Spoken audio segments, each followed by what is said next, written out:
আসসালামু আলাইকুম। কেমন আছেন সবাই? আশা করছি আল্লাহর রহমতে অনেক ভালো আছেন। আমি আলহামদুলিল্লাহ বেশ ভালো আছি। কাছে এবং দূরে, দেশ এবং দেশের বাহিরে যে যেখান থেকে আমার আজকের এই ব্লগ ভিডিওটি দেখছেন তাদের সবাইকে স্বাগতম। এই যে দেখুন, আজকে খুবই ভোর ভোর উঠে পড়েছি। আর আজকে সকালবেলায় এই যে পটলগুলো ফালি করে কেটে রেখেছি, এইগুলোই ভাজি করব। আর সেই সঙ্গে একটুখানি ঢেঁড়স ভাজি করব। তো এগুলোই কিন্তু আমাদের মতো মধ্যবিত্ত ফ্যামিলির মহাভোজ আর কি। আমরা আসলে মধ্যবিত্ত বললেও ভুল হবে, নিম্ন মধ্যবিত্ত যাকে বলে। তো আশা করছি আমার ভিডিওগুলো দেখে আপনারা বুঝতে পারেন। তো দেখুন, এই পটল ভাজিগুলো কিন্তু ভাজার পরে অনেক অল্প হয়ে যায়, যার কারণে এখানে হাফ কেজি পটল এনেছিল আমার সাহেব। তো পুরোটাই আমি আর কি ফালি করে কেটে নিয়েছি। আর এভাবে ভাজি করলে আমার বেশ ভালোই লাগে, এটা খেতে অনেক মজা লাগে। তো পটলটা দিয়ে আমি ঢাকনাটা দিয়ে ঢেকে দিলাম। আর ঢাকনাটা দিলে খুব দ্রুতই পটলটা সিদ্ধ হয়ে যাবে। আর তারপর ভাজিটা মুচমুচে করে ভেজে নেব। তো মাটির চুলায় রান্নার কেমন কষ্টটা দেখুন, প্রত্যেকবার চুলাটা নিভে যায়। আর তারপর এটাকে ফু দিয়ে ধরাতে হয়, একটু বাতাস হলেই নিভে যায় আর কি। আর আজকের বাতাসও ছিল বেশ সুন্দর, গায়ে লাগছিল না, চুলাতে লাগছিল। তো তারপরেও কষ্ট করে হলেও আমার 20 দিনের বাচ্চাকে নিয়ে কাজগুলো করছি আর কি। তো অনুরোধ রইল ভিডিওটি পুরোটাই আর কি দেখবেন, আর সেই সঙ্গে ভিডিওটিতে একটা লাইক দিয়ে দিবেন।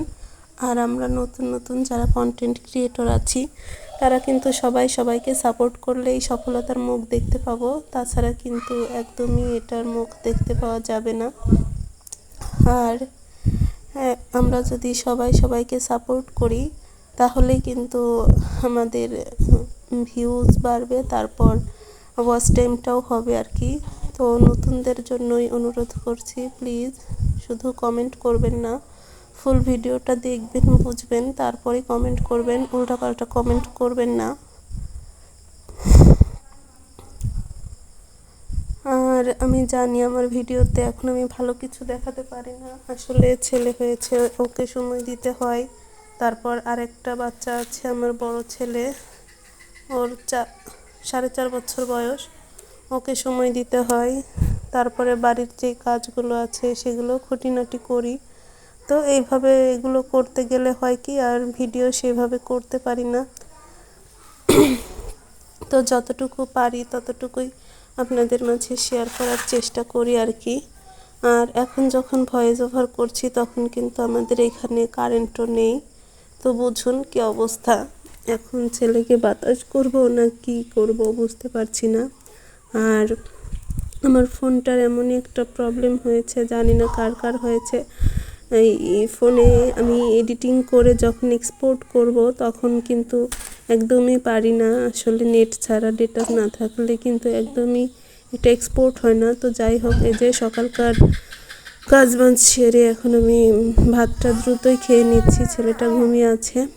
আর এই যে পটল ভাজি দিয়ে ঢেঁড়স ভাজি দিয়ে আজকের আমার মহাভোজটা করে নিচ্ছি, এটা আমার বেশ ভালোই লাগে। আর আমি একটা সমস্যায় আছি, তো সমস্যাটা আপনাদের মাঝে শেয়ার করতে চাই। তো আশা করছি আপনারা আমাকে হেল্প করবেন, তাহলে কালকের ভিডিওতে আমি যে সমস্যাটায় আছি সেটা বলবো আর কি। আর এখন আমি এখানে দুপুরে রান্না করব, তো সেজন্য মাছ ভেজে নিচ্ছি। একটা ছোট মিনার কাপ আছে আর কয়েকটা বাটা মাছ আছে, তো সেগুলোই আর কি আগে ভেজে নিচ্ছি। তো কড়াইগুলো দেখে কিছু মনে করবেন না প্লিজ, গ্রামের রান্নাঘর এমন, তো কড়াইগুলো এমনই। আর এটা যেহেতু আমি মায়ের বাড়িতেই করছি, তো মায়ের কড়াই জানি না কেন এত কালি। আমার কড়াই কিন্তু এত কালি হলে আমার ভালো লাগে না, আমি বেশ শক্তি দিয়ে যেভাবে পারি কালিগুলো ওঠানোর চেষ্টা করি। তো যাই হোক, মাছটা আমি কোনো রকম ভেজে নিচ্ছি, তারপর এখানে একটু মশলা কষিয়ে নিচ্ছি। আসলে আমি চাল কুমড়ো দিয়ে আর কচু দিয়ে রান্না করব। তো চেয়েছিলাম আসলে এগুলো কিন্তু ইলিশ মাছ দিয়ে রান্না করলে বেশ ভালো লাগে। তো গরিব হয়ে যেহেতু গরিবের ঘরে এসেছি, তো এখানে ইলিশের পরিবর্তে বাটা আর কি বাংলার ইলিশ, সেটাই আর কি করছি। তো যেভাবে হয় আর কি সেভাবেই করছি। আর আমার আশেপাশ থেকে যদি নয়েজ আসে তো প্লিজ ক্ষমা করবেন, কেননা হুট করে কারেন্ট চলে এসেছে, টিভি ফ্যান সব কিছু চালু হয়ে গিয়েছে, যার কারণে আর কি সাউন্ডটা একটু বেশি হয়ে যাচ্ছে। আর এতক্ষণ বেশ নিরিবিলি পরিবেশে ভয়েস ওভার করছিলাম। তো যাই হোক, আমার ভিডিওটা একদমই প্রায় শেষের দিকে চলে এসেছেন। আর যারা এই পর্যন্ত এসেছেন তারা প্লিজ একটা লাইক কমেন্ট করে যাবেন। আর এই পর্যন্ত আমার সঙ্গে থাকার জন্য অসংখ্য অসংখ্য ধন্যবাদ। আর সেই সঙ্গে আজকের ভিডিও থেকে এখানেই বিদায় দিচ্ছি। আর আমার ভিডিওর কোথাও কোনো ভুল ত্রুটি হয়ে থাকলে প্লিজ ক্ষমার দৃষ্টিতে দেখবেন, কেননা আমি নতুন। তো ভালো থাকবেন আপনারা সবাই। আল্লাহ হাফেজ। আসসালামু আলাইকুম।